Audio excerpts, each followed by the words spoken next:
Action for Pulmonary Fibrosis was formed in 2013 by a small and ambitious group of patients and carers. Two leading interstitial lung disease doctors, one of which treated me, and I attribute the work that he did with me as saving my life, and a registered nurse. That's all it was at the time. The result is a charity that puts patients first. We're patient-led, and also their families, because it's, as I mentioned earlier, is everybody who's living with the disease. That would be the patient, loved one, partners, loved ones, children, grandchildren. Everybody's touched by the disease. So that's at the heart of everything we do. This unique connection drives everything that we've achieved already and what we hope to achieve in the future.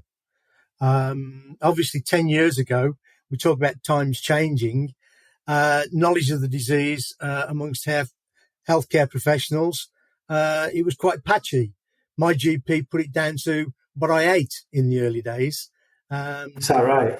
Oh, dear. Yeah. I made the mistake of telling her I like the odd curry and a pint, and she said, "Well, who doesn't, right? That's why you're coughing all the time." There were very few specialist doctors or nurses then, and patients only had limited access to pulmonary rehab, which obviously utilises the oxygen that they have in their body more efficiently. And there was very little research going on into causes or treatments. Again, when I was involved, I say 2008 or thereabouts, there were no effective drug therapies, and only a handful of specialist hospitals. There were also very little support groups, either online or around the country. Couldn't find any printed material or anything online for families that was useful. People, I did, is when you get the information from the doctors, you go on to Dr. Google, and again, as I said earlier on, the first thing that jumps up is you've got 3 to 5 years to live, and that's terrifying. Yeah. So we touched a wee bit on your story, and I've got some questions I want to ask. But so you went to the doctor. They said it was because of curry and beer, and then kind of what happened after that? Tell us a bit about the story. I used to describe it, I was misdiagnosed, but having worked for the charity now for 2 years, I've learnt that I was diagnosed with the information that they had at the time. So yes, my doctor said, stop eating what you're eating. But I went for a chest x-ray, and it came back, and the GP said there's something on the image that we're a bit concerned about.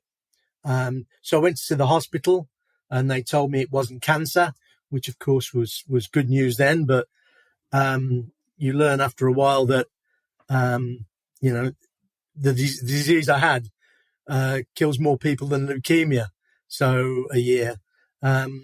So then it started a long journey of these diagnoses. I was sent for what's called a VATS biopsy, which is a video-assisted thoracoscopic surgery. And basically they put a camera in through the side and a couple of other implements, and they take a piece of the lung and analyse it. And that led to 2 different diagnoses over the following couple of years. Eventually I got to 2012, and the consultants of the hospital said, your lung disease, your lung functions are declining, but there's not much more we can do. We'll see you in 12 months' time. Well, I have a motto that I've had for many years, which is never give up. That's because I used to play sports, a lot of sports, and I would never give up. And I adopted that in my personal life. So as I mentioned earlier on, I went to see this doctor, Gisley Jenkins, in Nottingham, and he carried out further tests and came up with a definitive diagnosis. And that was pulmonary fibrosis. And that was when in 2013, we knew that within 3 to 5 years, I would need a lung transplant if I was going to survive. Okay. What happened after that then? Well, it got progressively worse, which was inevitable. We tried several things to try and slow down the progression. At the time, there were 2 drugs that were available, but because I didn't have the right sort of pulmonary fibrosis, I wasn't eligible for the drugs. You had to have a specific type of pulmonary fibrosis, which was a bit tough, really, because there were drugs on the market that were available that could potentially slow down the progression of my disease and extend my life, and I didn't qualify, and that's tough. So Gisley said, because of the way that my disease presented, is that there was anecdotal evidence that chemotherapy could slow down the progression of the disease. And I says, well, let's do that. Never give up. Let's try that then.